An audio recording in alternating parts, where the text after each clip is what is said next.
really looked forward to talking to. I have a tremendous amount of respect for this young gentleman. I've been following his work probably since 2012, since I retired. His name is Andrew Henderson. He is the Nomad capitalist. Andrew, welcome to the Rebel Capitalist Show. From the rebel to the nomad. Thanks for having me. Yeah, exactly. Now, I don't know if there's a person out there that philosophically I'm more aligned with than you. And whether it's the way we see the world or the way we see business or macro, liberty, personal freedom. But for my viewers who don't know your backstory fully, can you get us up to speed there? Well, it's very kind of you. Yeah. When I was 12 years old, I got a very unique permission slip from my father. He said, listen, you don't have to stay in the same place where you were born. We lived in Cleveland, Ohio. If you're from the United States, you know what to say to someone from Cleveland, Ohio. I'm sorry to hear that. He said, listen, your parents or your friends' parents are telling they're telling your friends, hey, you got to stay here because we're going to get old. Who's going to take care of us? He said, listen, you don't have to stay in the city, the state. You don't even have to stay in the country. And he said, as you become newly interested in business, which I was at 12 years old, he said, you ought to go where you're treated best because, that's, what's happening in the Western world back then, which is played out now 25 years later, is that Western countries don't treat entrepreneurs, value creators the best. And I think he saw that before a lot of people saw that.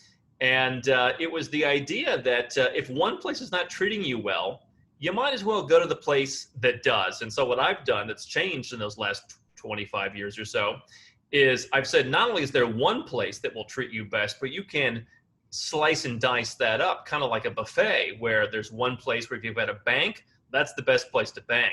There's the best place to have your company. There's the best place or places to live, place or places to date, to raise your kids, whatever the case may be. Let's just separate it out and choose from the best that there is. Right.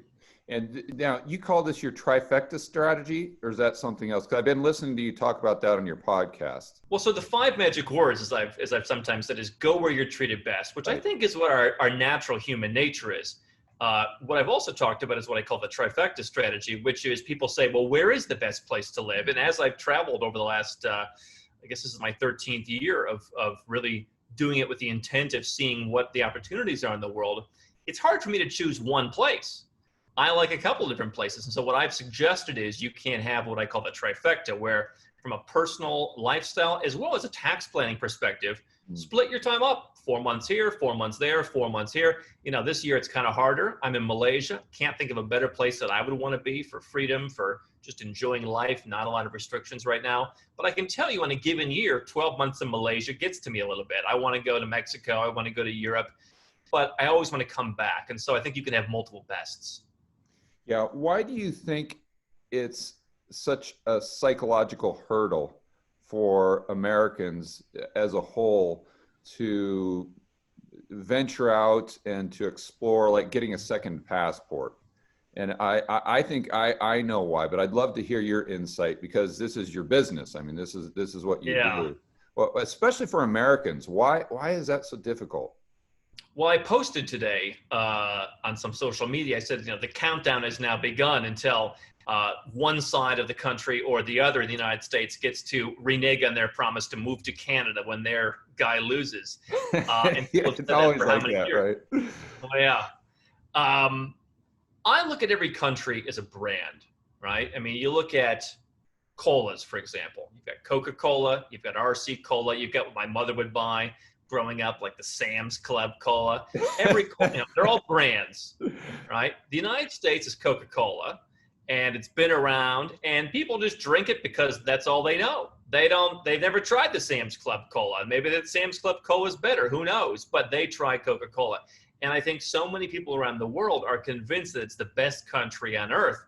If you look at any quantitative study, it's not the best. They have, back when you want a bank to be solid, back in the last Great Recession, 2008, 2009, the banks were the 40th safest. If you stacked up all the countries, US was number 40, 39 countries. How many Americans could name 39 other countries, let alone 39 with better banks than in theirs? And so there's no metric by which really any country is number one in everything, certainly let alone anything. But I think people have bought into this brand, which is what has made the U.S. so successful. They've done a great job of branding their country. And I think like many once great brands, there was a time when it was worth it. There was a time when you bought a pair of Gucci loafers and you paid a lot, but they really were hand sewn by Giuseppe in Italy. Now, the rumor is, they're in the European Union. They ship them up to Romania. They send them back. Some guy stamps made in Italy and someplace in Milan, and off they go. They save a bunch of money. It's not the same quality it once was. And to me, I look at countries like the United States much the same way. Yeah, and plus Gucci was never the same once Tom Ford left. Let's be honest. Well, Tom Ford you're correct. Tom Ford's a great hero of mine, Right, from one Gucci guy to another. It was all about Tom Ford, that's for sure. Okay, in a recent podcast, I heard you talk about this concept of a global tax. And you were talking about how the United States, actually, you know what, before we get there, I want to mention one thing, because I want to address this before I forget. And one of the big drawbacks I hear people say in the United States, as far as going to another country where they might be treated best, or they might have a lower tax rate, a better standard of living, is that it's not safe. It's not safe. Am I safe? Is it safe there? Is it safe there? And the bizarre irony to me is, if you look at any of the countries I've traveled to, probably the least safe country, especially right now, with the riots and the looting and everything else, is actually the United States. When you drill down into these urban areas, more specifically. But I mean, you've been to pretty much every country in the world with your travels. How does the U.S. rank, or Canada or Australia, how do you rank it as far as the safety levels compared to a country that others might deem as, well, is it safe there? You're in Malaysia right now, and I'm sure you get that from a lot of your family members that aren't familiar specifically what you do. Well, Andrew, is it safe there? And I know I always get that in Colombia. I spend a lot of time in Medellin. I've been investing in real estate there since 2015. We'll get to that in a moment, but that's what I always hear, of course. Oh my gosh, George, but Pablo Escobar, you're going to get kidnapped. And, as soon as they come down and visit me, they're like, oh my gosh, I can't believe I was saying that. But how do you see that? Well, I think, first of all, you have to have a fair comparison.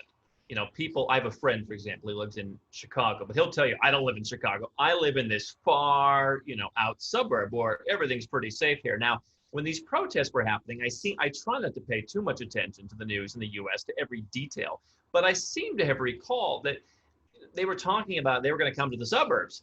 And in fact, in his suburb, in the downtown area, not where he lives, but in the downtown, every store's window was smashed out in this lily white suburb where they've never had anything bad happen to them.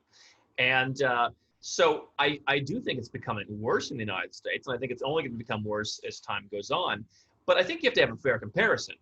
For him to say, don't go to, I own a home in Bogota, for example. We're in different parts of the country in Colombia. If you went to the far south of Bogota, yeah, you're probably going to get killed. But you're not going to go there. Let's compare apples to oranges. Let's compare the far out suburb of Chicago to the far out suburb of Bogota. Where I live, surrounded by ambassadors and embassies. Okay, they got that place on lock. So I think you can find a safe place anywhere. Now, if you look at the safest countries in the world, Georgia, one I've been an advocate of a long time, one of the safest countries. Yeah. Every person I know there has a story of, I left my $5,000 camera in the backseat of a taxi, and the guy hunted me down for 48 hours to bring it back. Or when I left $1,000 on a table in a restaurant, and they brought it back to my lawyer's office intact. Or whatever. My wife, or other women I know will walk around at 3 a.m. After going out to a party or to a club. And so if you look at the facts, I think Belarus, UAE, Singapore, South Korea, Georgia, some of the safest. But I also think, by and large, I felt safe pretty much everywhere. I've been in Phnom Penh, Cambodia, walking around at 1 a.m. I felt perfectly fine. The one place that's probably a bit of an issue is Central America. I did have a gun put in my face in Managua, Nicaragua. Not a place anyone should be going or could be going. I was just trying to meet lawyers and people with some prestige. Otherwise, you wouldn't go to this dreadful capital city. Right. So Central America is maybe the one part of the world where in the capital cities, Tegucigalpa, Honduras, San Pedro Sula, Honduras, San Salvador, didn't feel particularly safe in El Salvador. I might avoid that part of the world. But even Mexico, plenty of safe places. Merida, nice neighborhoods in Mexico City. Just spent 2 months there. You'll be fine. Yeah. I think that's a great point. I want to make sure that I'm clear with the Americans. I'm not here just to kind of bash the US or anything. I'm just trying to make sure that people are seeing the entire world from a standpoint of how it really is, and not how you perceive it to be in your mind. And my main thrust with this podcast, or what I've been saying on my YouTube channel, is there's just, especially right now, if you're an American, get your passport first and foremost. And if you've got a passport, think about getting a second one, because there's just no downside to it. Get your first passport, because, I mean, look, Yeah. I did a real transaction recently with a guy where he was in the US, I'm here, the property's in a third place, everything's fine with power of attorney, we have a great team there. He couldn't renew his US passport. He's like, well, I'm not traveling, I'll leave it for later. And that is kind of an American thing. I mean, you know, we hire people all around the world, and the intake process is send us a copy of your passport. No one's ever told me, oh, I figured I wasn't going anywhere, so I don't have one. I mean, you never know when they could shut down the passport office and just decide, you know what, coronavirus, 6 months, we're out of business, stay where you are. Yeah, exactly. I've got an anecdotal story about that too, but I don't want to get too sidetracked here. So let's move on to that podcast that you just did about a potential global tax. And I want to really point out maybe a fact that most people don't know, maybe they do, and that's that the US is pretty much the only country in the entire world that taxes its citizens on their worldwide income, regardless of where their tax residency is at the time. So can you outline how that works, and then go through that recent podcast that you did on this potential global tax? Well, you're seeing more countries do that. I've been predicting that for a while. So now you see, you know, the Chinese are taxing Chinese who live in Hong Kong. Colombia, much as I love Colombia, they said, hey, if you're Colombian and you live in Panama, that's a tax haven on our list, so we're going to double tax you. Saying that France does with any French who live in Monaco. It's zero tax for everybody except for the French. And so you've seen, you know, exceptions like that over the course of history. Now you're seeing China, South Africa move more toward it. You're seeing Canada and other countries talk about it. But what happens in the United States is you are required, as a U.S. citizen, your tax home is basically, at least one of them, is in the United States. So if you start a company somewhere else, if you have a job somewhere else, all that income that gets dumped on your head is reportable to the IRS on your Form 1040. You've also got to file forms like 5471 for your foreign corporation. There may be other forms depending on what your whole corporate structure looks like. You've also got to report your bank accounts overseas. They meet or exceed $10,000, any foreign financial accounts. So if you have $10,000 in a bank account, even for one day, and you don't report it, it's up to 50% of the penalty of the account. Now, what does that mean? It does not mean that you cannot live overseas and reduce your taxes. Americans can move to Puerto Rico and pay into the single digits. They can also go overseas, and depending on what they make, they may be able to pay zero if they work for a foreign corporation, which includes a foreign corporation that you started for yourself in your own business. If you start to make, you know, well into the six figures, you are going to pay something, but you can still drastically reduce that amount. But And they have the foreign earned income exclusion, don't they? Up to 110 or 115, something like that? Yeah, it's about $107,600 in earned income exclusion this year. You might be able to use the standard deduction as well in some cases. So potentially up to about $10,000 a month that could be totally tax-free if you structure your company properly. But then you've got to have a foreign company. You can't just, you know, be a freelancer. To have a company, there's certain criteria you need to have. It can't just be just have a company. There's certain things that it needs to do to meet the definition of a business under the IRS rules. And then, of course, you're also subject. I've got friends who do business in emerging markets. They're not allowed to bribe people, even if that's the tradition. Now, most of us aren't going to deal with bribing people, but they're still subject to that. You can't deal with certain nationalities or certain people on the OFAC list. There's all kinds of restrictions. So, you know, plus, you know, there's certain things that if it's a crime in the US, even if it's not a crime where you do it, they could bring you back and prosecute you there. So there's a whole lot of restrictions. Obviously, you know, a lot of us aren't looking to do business with Iranians or, you know, bribe public officials. But you've got to file, you've got to pay, you've got to report. They're going to know what's going on. And so you can reduce your taxes. But, you know, if you're not lucky enough to be able to live in a low tax country that just leaves you alone, and you go and live in a place like London or something, now you've got two fighting tax systems. And that's when it really gets beyond the tax. bureaucratic. Right, right. But so I want to just unpack this a little more so people Sure. understand. Usually when you're a citizen of a country and you live, let's say you're a citizen of Australia, and Right. then you go to Hong Kong. You're living in Hong Kong. You've lived in Hong Kong for, or let's use Singapore, maybe is a better example now. You've lived in Singapore for 20 years. You have all your income coming in Singapore. You're a tax resident of Singapore. Therefore, you pay taxes to the Singaporean government. Let's say it's a 20% rate. And regardless of what the rate is back in Australia, although you're still an Australian citizen, you still have your Australia passport, it doesn't even matter to you because you're not paying taxes. You're not a tax resident of Australia. Now, where that differs with the United States is this exact same scenario. If you're still a U.S. citizen, they are taxing your worldwide income regardless of where you're a tax resident. So if you're this same person in Singapore, you've been working there for 20 years, all your income coming in at a 20% tax rate, you take the delta between what you're paying in Singapore and what you would have paid in the United States, let's say it's 40%, and you owe that additional 20% to the United States, although you haven't even been there in 20 years. That's the big difference. Am I correct? There's exclusions and how is the company set up, and now there's like subpart F, and there's all kinds of, I mean, it gets so complicated. But yeah, I mean, especially without proper planning and with some of the changes that they made about 3 years ago, yeah, I mean, theoretically, someone who's new to this stuff, which, you know, I do this for a living. We've got a whole network of tax people, and we try and coordinate this stuff globally. You know, we'll work with 6 or 7 or 8 different people in one person's case in each country that they're involved in. But you know, part of the issue is indeed the bureaucracy, and that most people aren't able to keep up with it. They come to us, and I see them making the simplest of mistakes. I had a guy for 15 years.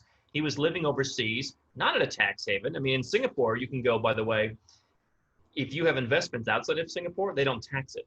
So Mm. now you can make investments in places where they don't tax your dividends, don't tax your capital gains. Singapore doesn't tax it. And so now it's a situation of, you know, what's your salary? You know, you can run companies outside of Singapore. So you're able to drastically reduce it in most cases, even below that 20%, and exclude many types of income altogether because you chose the best place for you. But, you know, I had a guy who lived in Europe, hardly a tax haven. The guy was paying a boatload of tax, and nobody ever told him he had to report his bank accounts. We had to step in and go and beg for mercy because he had an accountant who didn't realize this most simple of facts. And so I figured to myself, if people can't figure that out, they're probably going overseas and dramatically overpaying, or they're leaving themselves open to just, you know, terrible violations of the law. Liabilities. Yeah, You know, that's right. And but you're under the you kind of have the hypothesis that the way the US does things is going to be kind of the standard operating procedure for countries in the West moving forward. So countries like Australia, countries like the UK. I think you mentioned Sweden in your podcast, where you're like, you know, it's your civil duty wherever you are in the world right. to go ahead and pay the Swedish government tax. And you know, the Swedish people, they might, I don't know if I want to say the word favor, but they might be more receptive to that than Yeah. other cultures. But you kind of see that potentially coming down the pipeline. So it's something that I think everyone, especially Americans, should be cognizant of right now and thinking through, listen, and I think you had a fantastic point in your podcast where the debts are going up and up and up Oh, yeah. with these sovereign countries, but the opportunity and people's willingness to travel is also increasing due to the internet, Instagram, you know, travel vlogs, stuff like that. So more and more people are thinking about moving to other countries where they're potentially, you know, treated best, while at the same Yeah. time, governments need your money more now, and they will in the future more than ever. So it's this clash of these two things coming together. I agree. And it's funny. I think like the first time I was in China back in, I don't know, 2008, something like that. I remember they had a little bit different system than the US. I loved finding all these differences around the world where your area code basically it was like one area code or a series of area codes if you had a mobile phone. And I was working online, and I had a services business. I used a phone, I used email. That's how I ran this virtual business in the broadcasting industry. And I thought, oh my God, I'd be cooked, because I was like 23 years old. And actually the friend who lives in Chicago, he was one of my biggest clients back then. And he'll still tell you this day, when Andrew called me, I thought he was 87 years old. And so imagine, like, there's this guy, you don't know how old he is. He's calling you on a cell phone back in 2008. You probably don't take him seriously. Now nobody cares. They don't care if you're in China. They don't care if you're in the United States. They don't care if you're calling from a landline, a cell phone, a Skype phone, from Telegram, whatever. And so I do think that you're going to see more people being open to that. But yes, I think more people are going to, or more countries are going to say, listen, there's no political disadvantage to us to come after these greedy traders who live in Dubai. I don't know if every country is going to copy the US model in general or entirely, but I think that they might say, kind of like what the US did with a provision called GILTI. Listen, if you don't pay X percentage somewhere else, you pay it here. So our minimum threshold as Swedes or as the European Union or as Australians, everyone should pay 15%, for example. That's the right thing to do, right? For the children and all the other cliches they throw in there. And so if you're not paying, you send us your proof of 15%. If you move from Australia to Sweden and they're raking you over the coals, God bless you. You pay Sweden, we're happy. But if you're living in Dubai, if you're living in Vanuatu, if you're living in Panama or Malaysia, you send us the 15% you're saving, because how dare you? And I have close to 10 million eyeballs a year, including a lot of people who comment. And I'm seeing a lot more comments from, well, if you have our passport, why shouldn't you be paying us a tithe? And I thought that was a privilege of where you were born. You're part of the club. We're all together. Kumbaya. Now it's about, what are you contributing to us? Yeah, right. Exactly. All right. So I want to try to break this down for kind of individual groups. And if someone's watching this and they're saying, okay, what Andrew is saying really makes sense. I get it. I want to start offshoring my life. Even though I might not want to move out of the United States, I just want to have that as an option. What's my downside to setting up a plan B?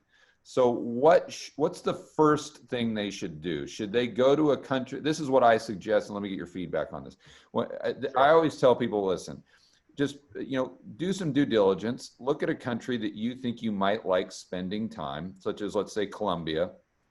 3.5-hour flight from Miami, no problem. But go there for a couple weeks on your next vacation. See if you like it. And if you do like it, which I assume you will, then set up a bank account there. Just go through the process, get it done, and then come back to the United States and then discuss it more. And then maybe if it's something that you want to take the next step, consider buying some real estate there, maybe a small apartment, and then apply for your visa, your investor visa, and then kind of go through, and every step takes you closer to getting that second passport. And if you get it, then all of a sudden you got your dual citizenship, you got your plan B. So if it hits the fan in the US, you want to just get out and watch things from a distance, and you go down to Colombia, you already know you enjoy spending time there.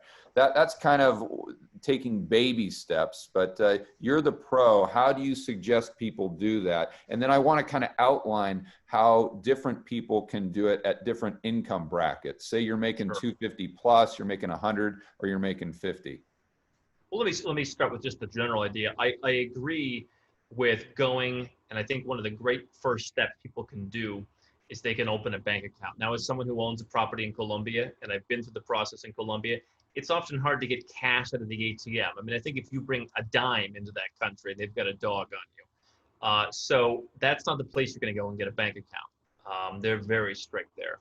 But could you go to Ecuador, for example, and get a bank account? Yeah, you can. In fact, they pay a lot higher interest, and the official currency of Ecuador is the US dollar. So not a great diversification tool, but at least it's an easy step if you're an American to step into. And so I do think that first step is interesting, because here's what you're going to do. If you go to an Ecuador, an Armenia, a Georgia, something like that, where you can open a bank account, it's pretty much any nationality. They don't really need to deal with residents, as many countries now do. Let's say you put $100, $500, $1,000 in there. You're going to go home. and you're going to go and you're going to look 6 months later, and miraculously your money is still there. Maybe you take some out of the ATM, and you realize it's all pretty much the same. Right. Now, okay, don't go and put your money in a Syrian bank and expect the best experience, but we're using reasonable precautions here. And I've had over 1,000 people, probably more even now, write to us and say, hey, I went to Georgia and opened a bank account.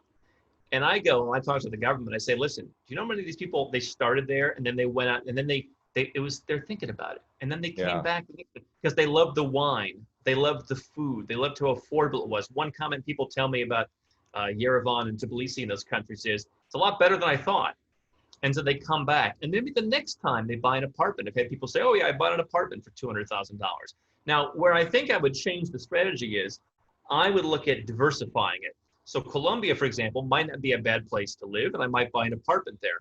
If I'm going to live in Colombia more than 6 months a year, it's tax city. So I'm going to make sure I have somewhere else to go for the rest of the year if I don't want to be sucked into their net. It takes a number of years to get their passport. It may not be the good only passport to have. It's a good plan B, though. What I would do is I would just probably be doing a couple of different things at once. I might go and set up a residence somewhere in a country where I didn't have to live there a lot of the year to later get a passport. And then make Colombia where I live, make somewhere else where I bank, make somewhere else where I've got the passport brewing. I might go out and try and get a passport through my ancestry. If I've got a parent, great-grandparent, or grandparent, great-grandparent that I can get immediately. I might make an investment if I'm wealthy enough. I did the St. Lucia passport program. You send them $100,000, they send you a passport a few months later. No muss, no fuss. And you think they're going to impose a bunch of taxes on their citizens and stop the flow of people coming and making investments in their country? Of course not. So I would try and divvy it up a little bit. But I think you're right that the first step is proving to yourself that it can be done, right, and that your money's not going to be sucked into a black hole. Yeah, I think that's a great point. And just putting your big toe in the water and just kind of getting acclimated to it. And I can almost promise you that once you start going through the process, once you spend a little time there, you're like, wait a minute, this isn't like moving to a different country. It's basically like moving to a different state. It's like going from California to Texas or something like that. It's a lot less scary. But I always tell people, don't do that. Because once you're moving, where are the kids going to go to school? Everything's going to be once you're moving, you might as well just give it all it's got. You might as well just go over to Puerto Rico, Panama, push the pedal to the metal. Once you're changing your life, just push it all the way it can go. Yeah, I try to tell people that there's so many places in the world where the quality of life is just as good as the United States, if not a lot better. When you look at the cost of living, and it's just about getting out there and experiencing it yourself. And one thing with Colombia is I got set up with Alianza back in 2015 when I first went there, and I've had like kind of my person there. I know them on a first name basis. I'm down there all the time in Medellin.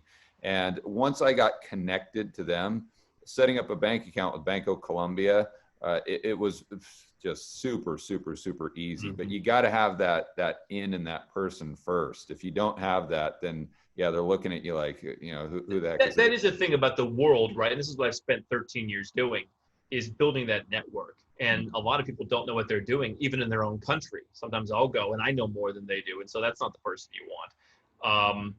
But admittedly, there's no Zillow for buying real estate, for example. By the way, someone should, I've been saying that for years, someone should start that. And someone actually did go to Serbia. I don't know if they're a fan of ours or not. And they started the most beautiful website, City Expert, for buying property. I mean, it looks like a US quality website.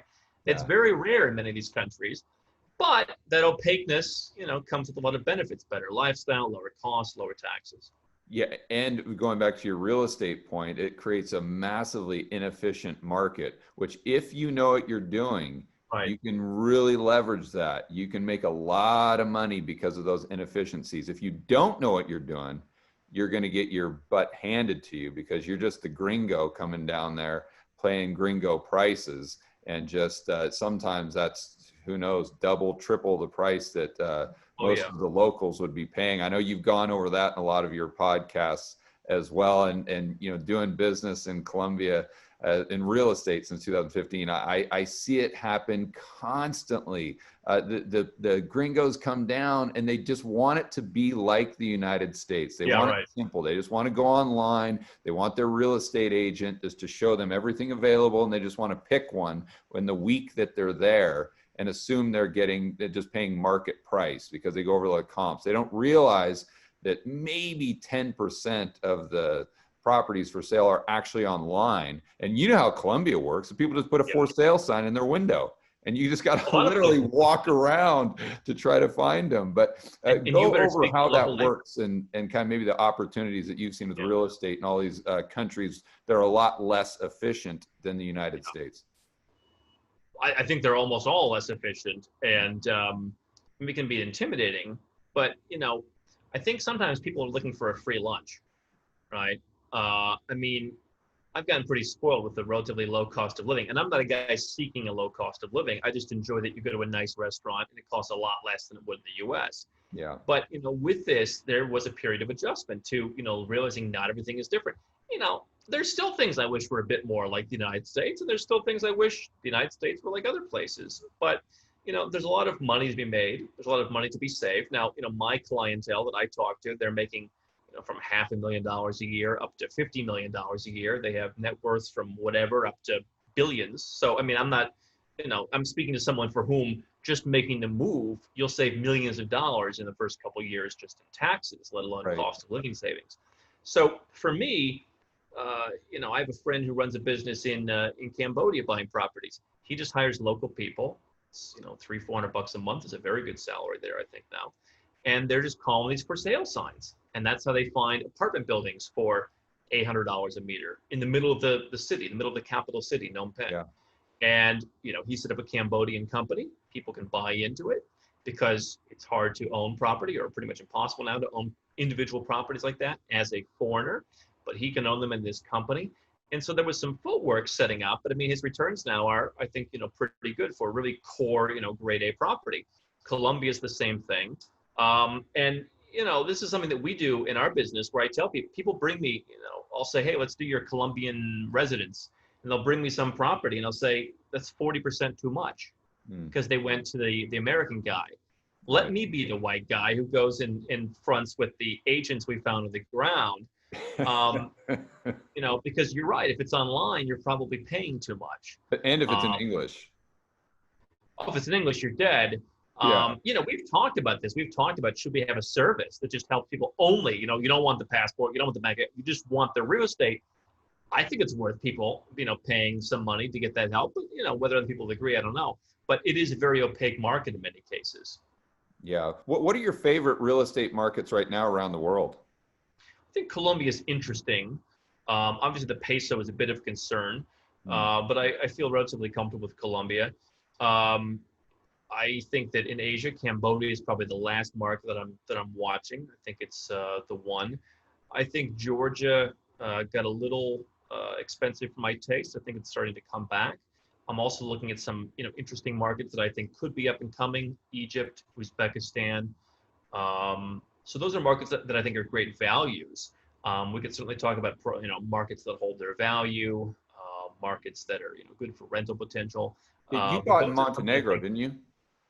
I do have a home in Montenegro. Yeah, I was there in 2014, and I actually put in a couple offers there right around the other side of the bay from Old Town Kotor.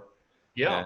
And I didn't get anything accepted, but I was looking at Croatia and Montenegro back then. I talk about them all the time. I really loved them back then. I don't know if they've gone up in value since then, or if they're a little overpriced now. Everything in Europe, yeah. I mean, I remember being in Budapest, Hungary back in 2013, and it was just take your pick. Dubai, even a little bit before that, everyone was jumping from the windows. And now all of those markets have come back up. Montenegro's not cheap. I have a place there. Listen, if you're buying on the sea, there's certainly some potential, but I don't think it's as strong because anyone can manufacture a new sea. If I'm looking at the best value seaside investment in the midterm, I'm going to go down to Albania. I mean, it's incredible. It's dirt cheap. It's pathetically cheap. Now, I don't really want to go and spend my time there, so I'm choosing to make a lifestyle investment. I own a property in Malaysia. I think capital appreciation here will be very low, probably for the next 7 to 10 years. but I'm making a lifestyle investment. And I want to own my own property and customize it to what I want as a small part of my net worth. Those markets, I think, are places where you can do that. You can enjoy yourself, and I think they will hold their value, and potentially they'll give you other residence or citizenship benefits. But Yeah, so it really depends on what you're looking for as far as lifestyle or ROI, specifically cash flow, appreciation. It's kind of like the States in that way. You got to look around for the specific, we call them cyclical markets or linear markets, hybrid markets, something like that. But the bottom line is there's tons of opportunity out there for people who are interested in investing in real estate, especially now if you're worried about fiat currency and devaluation of currency, getting your net worth into a hard asset that will most likely keep pace with inflation is always a smart decision. At the beginning of the podcast, or at the beginning of the interview, we talked about Act 20 and 22. I went there in Puerto Rico in 2013, 14, something like that, for Act 20 and 22. And I know that you like it for some people, but it's kind of not right for others. What's your professional opinion on Puerto Rico? And I think it's called Act 60 now, if I'm not mistaken. There's a whole bunch of them, yeah.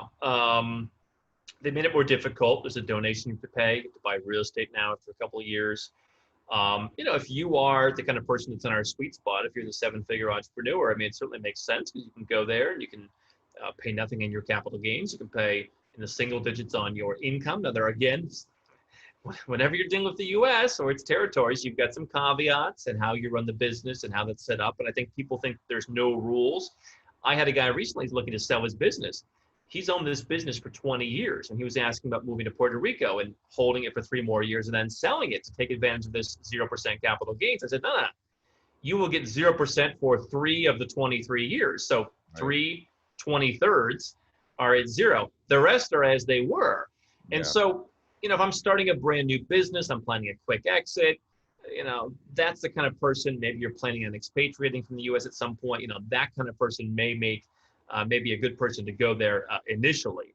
But if you run a long-term business, or if you have a business that's got tentacles all over the place, or if you just don't want all the hassle, you've got to be there. I like what you mentioned before, in earned income exclusion.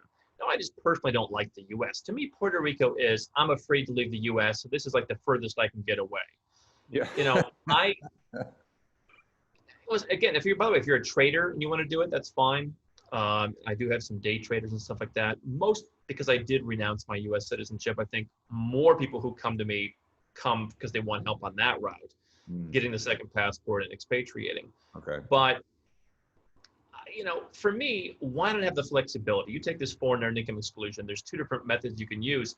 Either one of them is going to give you less time in the U.S. than a Puerto Rico move is, but it's going to give you fewer restrictions for the other time that you're not in the U.S. And for me, there's just so many places to see to not be stuck on one island. Yeah, I think there's something there with Puerto Rico. If you're there for the first year, after that, you still qualify to be a quote unquote bona fide resident as long as you don't spend X amount of time in the United States. So you've got a little bit more flexibility there, but that could have changed. There's a number of tests you have to pass. I mean, and that's the thing that people don't understand. Same thing with the Australians you mentioned earlier, right? People here, and I hear it all the time, I don't know what to do to tell people it's not the case. If you want to become that non-tax resident of a country like Australia or Canada, whatever, people think, oh, all I need to do is spend fewer than 183 days, because that's the days test, they call it. Well, no. That's one of 3 or 4 or 5 tests in some cases. So you can pass that one with flying colors, but it might be the domicile test or the permanent place of abode, or there's any number of other tests that these different countries have. In Europe, a lot of countries, center of life. Where's your center of life? You could spend 4 months there potentially. What is your profile? You could be sucked in. And so same with Puerto Rico, there's multiple tests. Sucked into their tax system. So that's the key, right? I had a guy who was on a tourist visa in the United States, and he had an actual B1, B2 sticker visa. He's a British guy, if I recall correctly. And you can spend 6 months as a British guy if you get the sticker in your passport. And what he didn't realize is there's a certain threshold when even as a tourist, you could theoretically be sucked into U.S. taxation. So these Western countries, they're not messing around. There's all kinds of ways. If you have employees, I mean, there's all kinds of ways you or your business can be sucked in. So, I don't really speak to the corner cutting too much. Yeah, this is more of a personal question because it's something I've thought about, especially recently. What do you Mhm. think about the Caribbean passports, the ones that you purchase? I've noticed they're like half price right now because Yeah. of the virus. I think they're trying to generate revenue. So like St. Kitts was like 400 grand, like now it's 200. I mean, seems like a lot of these are on sale. What do you think? Well, so yeah, there's a practice called citizenship by investment, where if you don't want to wait, there's a number of ways to get a second passport. One is through your family tree, or if you're Jewish, or if you had an Irish grandparent, that kind of thing. One is if you move to a country, like you'd move to the U.S. and you see those people at the ceremony, with the flag. There are other countries that don't require you to live there the way the U.S. or Germany or Australia would. You can spend 1 day or 7 days a year there, and then still go and wave the flag 5 years from now. You can also make certain kinds of investments. But probably the most straightforward way, if you have the money, is the citizenship by investment. There are a number of different options. Usually the best one is the donation. There's a couple countries in Europe that do it. Vanuatu does it. And then most prominently, five sovereign island nations in the Caribbean. So I did the St. Lucia program. Yeah. I have other citizenships, and it was a nice complement to those. And it was a newer program, and it had good visa-free travel and just a good reputation. So a couple of years ago, they had the hurricane come through in 2017, and they all started discounting. Now Okay. with COVID, they have not discounted a single person discount. So St. Lucia, Dominica, there's still 100 grand. St. Kitts, you mentioned, is 150. St. Kitts, up until a couple of years ago, was 250, or you could buy 400 in their overpriced real estate. Okay. And so they've brought it down. And so now what they're doing for the COVID situation is what a lot of them have been doing is they've discounted adding your wife, or they've, St. Kitts, for example, you can get four for the price of one. Now, as someone who just did a family of four for one of those programs, the devil is in the details. If you want to add your parents, they often have to be dependent with you financially or even living with you, right? If you want to add, your children, there's certain things for them to qualify. But what they've been doing is not discounting the price for a single person. That hasn't changed, but Okay. you can add more people sometimes now. Yeah. Well, go over that because one of the pushbacks I have from people in the United States is they see kind of me going from Colombia to St. Bart's, and the reason I'm in St. Bart's right now is because it was one of the freest places I could find. That the beaches Mm-hmm. are open, the restaurants are open, the gyms are open, and that's why I'm physically here right now. It's quite a challenge to get here, but they say, well, listen. I'm going to go down with the ship because I'm never, ever, ever going to leave my family in the United States and just go sip cocktails on the beach somewhere living tax free. I would never do that to my family. I don't think they understand that if you go through this process as, let's say, the husband or the head of the household, you can bring your family into the mix. You just talked about your parents, your kids, your wife, your spouse. How easy or hard is that to do with these Caribbean passports or any of the other passports you've been talking about? Well, I mean, as a wise man once said, everything is easy and nothing is easy. I mean, you can procedurally, yeah, you can add your parents to generally these investment programs. It's easier. Okay. If you look at some of the golden visas in Europe that will eventually lead to citizenship, but not right away, sometimes that's harder. If you want to look at a residence program, like you can become a resident of Mexico. Now, it's not really that difficult. So every person could just qualify on their own. So it really depends on the programs. Again, in the example that I just mentioned, I had a guy where everyone was wealthy. He wanted to do him and his siblings and the parents, and they all had their own money. And Okay. so it made it a bit more difficult to find a program for him. There was one. And even then, it cost more than the family of four price because the fourth person was like not the kind of family member that they they generally included. So it can be done, or in some of these programs, I mean, depending on how you do it, it could be just a matter of getting them their own residence permit. What I might say is, listen, let's imagine you're St. Lucia. I don't live in St. Lucia, but I can go as a St. Lucian, and I can go and get a residence permit in pretty much any country I want, right? Most countries, maybe the US and Australia and maybe Canada, those three might judge you. Everybody else doesn't particularly care. Right. You come to Malaysia, you go to Costa Rica. What's your nationality? All right, great. Just, put the application in the pile. They don't care. So I don't think you should necessarily look at it as living in St. Lucia. St. Lucia is like the cruise ship flag of convenience. If you're going on that cruise ship, you look down, he's like, flagged in Liberia. That cruise ship ain't going to Liberia. No one wants to go to Liberia.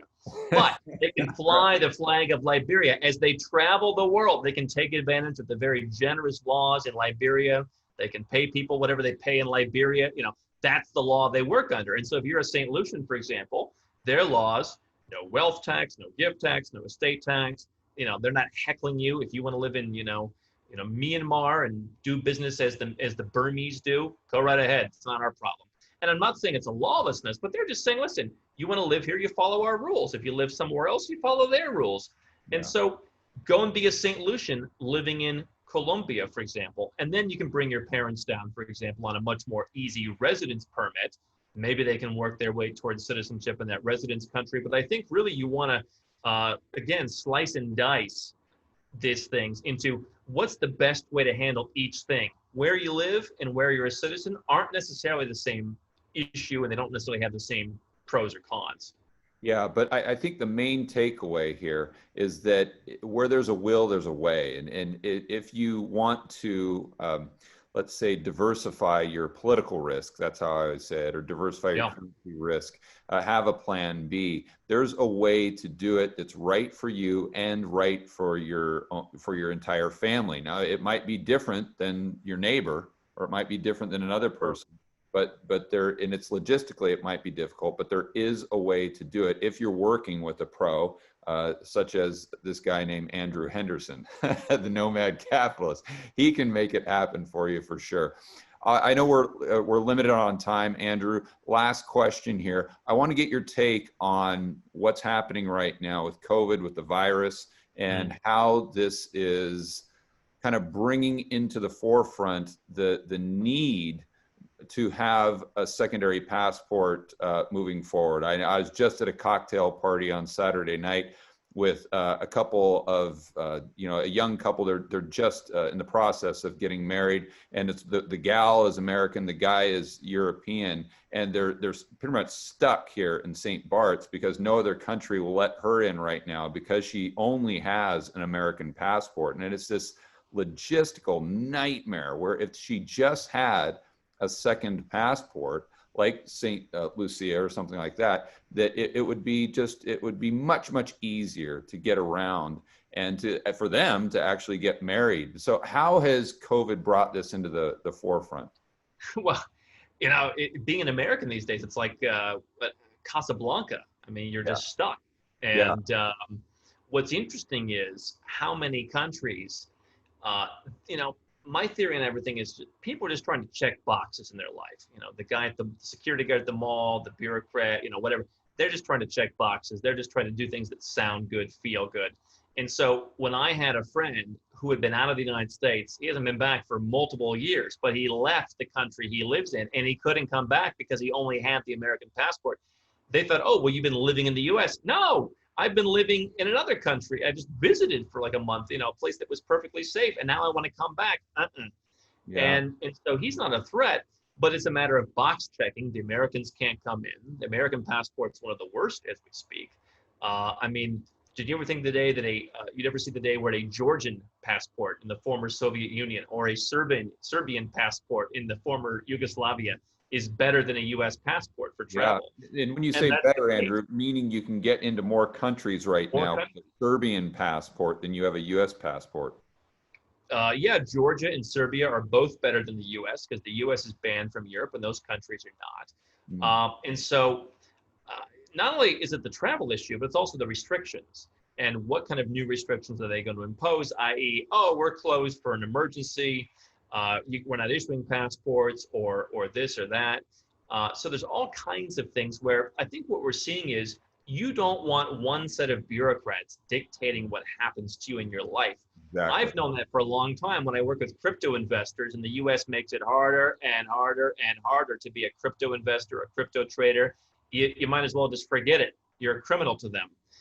And other industries as well. But now just add this to the pile in a way that people can easily understand. Yeah, more passports means more options. It means more advantages. It means you can kind of shift the profile a little bit. I call it, if mommy won't let you, what do you do as a kid? You go and talk to daddy. And daddy, maybe he says, go ahead and have the cookie. And I think it's a good option that people should not be forced to listen to Trump or to Biden or to Macron or to, Jacinda, people should have options. That's right. That's right. All right, buddy. Well, for any of my viewers or listeners who want to find out more about you or what you do, where can they go? Well, so I wrote the book, Nomad Capitalist, which is a good place to start. We have 900 videos plus on YouTube for free. We It's have on almost Amazon, right? You always said it's on Amazon. Yeah. It's, you can go and read 2,000 blog posts. You can go and read and watch 900 videos, and people do. That's a good place to go once you want to dial in. But this is kind of a good introduction. It's not an exact plan. It's not going to tell you the best country for your specific situation as an IT coder living in Montreal, but it's a good, introduction to what's possible, what's not possible. People often confuse what's possible and not. If you read that, if you watch the videos, if you read the blog post, you can go to nomadcapitalist.com. And generally what we're working with is high 6, 7, and 8-figure entrepreneurs and investors on a very limited boutique basis who want kind of a holistic bird's eye plan of making sure that the U.S. matches up with all the other places, making sure that what you do in Australia or Hong Kong or whatever is not contradicting something somewhere else. So it's a bit of an art, but that's what you can do. Yeah. All right. Well, I can't suggest it enough. Andrew, thank you for your time, and I can't wait to do it again. Let's do it. Thanks, man.